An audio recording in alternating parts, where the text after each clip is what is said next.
안녕하세요. 책을 아끼고 사랑하는 레이디북입니다. 오늘은 자기계발서 중에서 심리 분야를 다룬 책을 소개하려고 합니다. 심리학에 기초를 두긴 했지만 전혀 어렵지 않고 공감 가는 내용이 많아서 저절로 이해가 되는 책이라 어쩌면 그래서 출판 후 꾸준히 베스트셀러에 오르지 않았나 싶네요.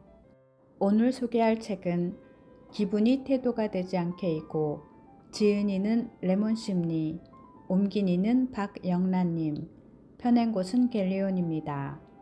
지은이 레몬심리는 중국의 대표적인 심리상담 플랫폼으로 심리 전문가에게 손쉽게 상담을 받을 수 있는 창구로 유명해졌다고 합니다. 모바일 앱을 통해 지금까지 500만 명 이상이 이 심리상담소의 문을 두드렸고 레몬심리는 상담을 요청해 오는 여러 사연들 가운데 기분을 잘 다스리지 못해 어려움을 겪는다는 사람들 혹은 가까운 이들이 마구 쏟아내는 감정으로 인해 영향받고 상처받는 사람들에게 주목하기 시작했는데요. 저자는 수년간 심리상담을 해오면서 나쁜 감정을 다스리지 못해 자신을 망치는 이들의 이야기를 수없이 들으면서 감정 관리를 배워야만 기분을 다스릴 수 있다고 이야기합니다. 감정의 노예가 아닌 감정의 주인으로 바로 서야만 감정에 휘둘리지 않고 보여주고 싶은 모습을 보여줄 수 있기 때문입니다.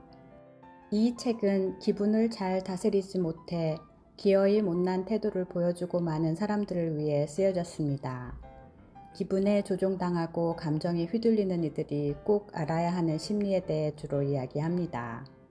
우리는 왜 그렇게 감정에 흔들리는지, 어떻게 해야 감정이 나에게 미치는 영향을 줄일 수 있는지 명쾌한 처방을 받을 수 있을 것입니다.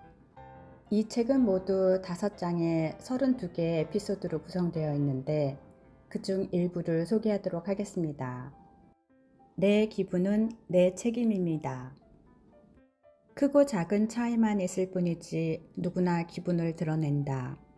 내 기분은 내 선에서 끝내야 하는데 나도 모르게 겉으로 드러난다.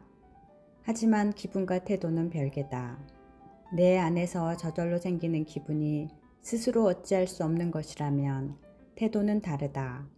좋은 태도를 보여주고 싶다면, 소중한 사람에게 상처 주고 싶지 않다는 마음만 있다면 우리는 충분히 태도를 선택할 수 있다.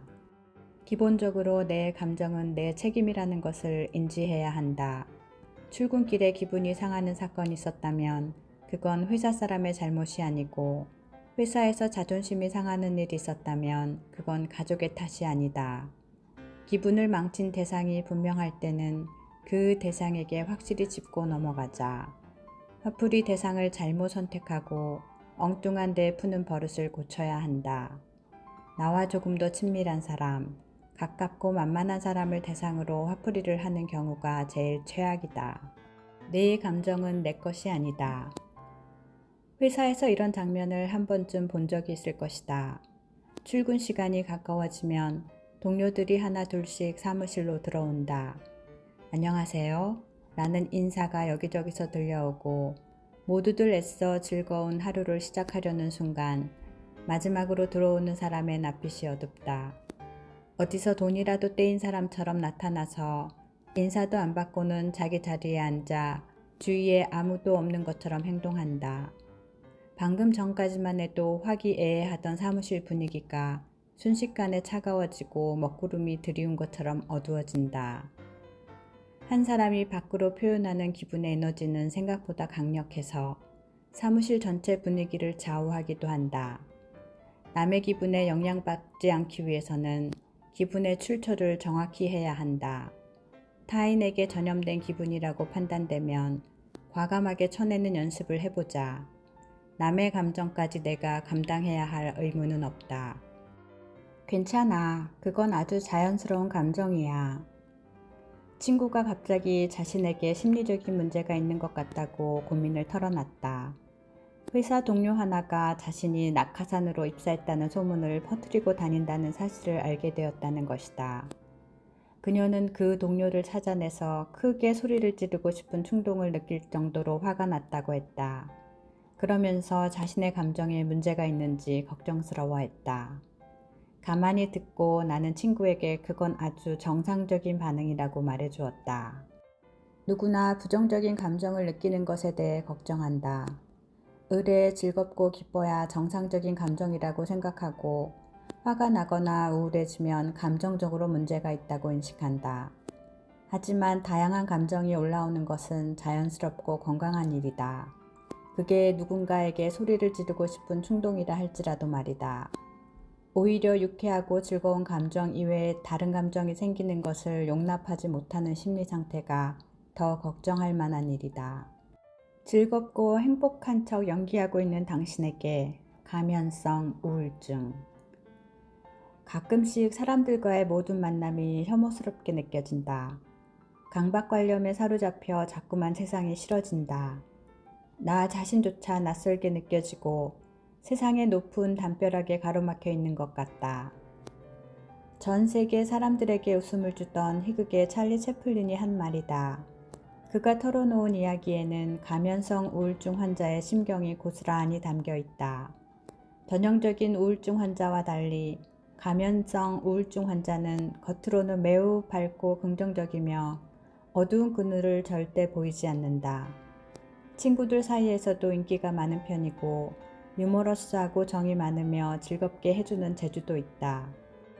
가면성 우울증을 겪는 사람은 대부분 위장의 달인이 되었기 때문에 가까운 사람들조차도 이상한 점을 눈치채기가 쉽지 않다. 그들은 다른 사람에게 자신의 진짜 모습을 보이기를 꺼리는데 나는 밝고 재미있는 사람이며 아무런 걱정 없이 행복하게 살고 있다는 일종의 캐릭터 설정을 했기 때문이다. 스스로 만들어낸 캐릭터 때문에 그들은 다른 사람 앞에서 즐겁지 않은 자신을 드러내길 거부하고 습관적으로 즐거운 척 연기를 한다. 그래서 가끔은 그들도 진짜와 가짜를 구별하지 못한다. 편하게 이야기를 할 수 있는 사람을 찾아봐야 한다. 친구도 좋고 가족이나 상담사 혹은 아예 모르는 사람이어도 좋다. 가슴이 답답해서 응어리가 쉽게 풀리지 않을 때 그 사람을 찾아가서 하소연이라도 해보자. 그 사람이 당신의 문제를 모두 해결해 주지는 못하겠지만 최소한 당신 마음에 고여있는 물은 다시 흐르게 해줄 수 있다. 당신이 웃고 싶지 않을 때는 웃지 않았으면 좋겠다. 오늘의 책 소개는 어떠셨나요? 마음에 들면 구독, 좋아요, 격려의 댓글 부탁드리며 다음에는 또 다른 주제로 만날 것을 약속드립니다. 오늘도 함께 해주셔서 감사드리며 레이디북이었습니다.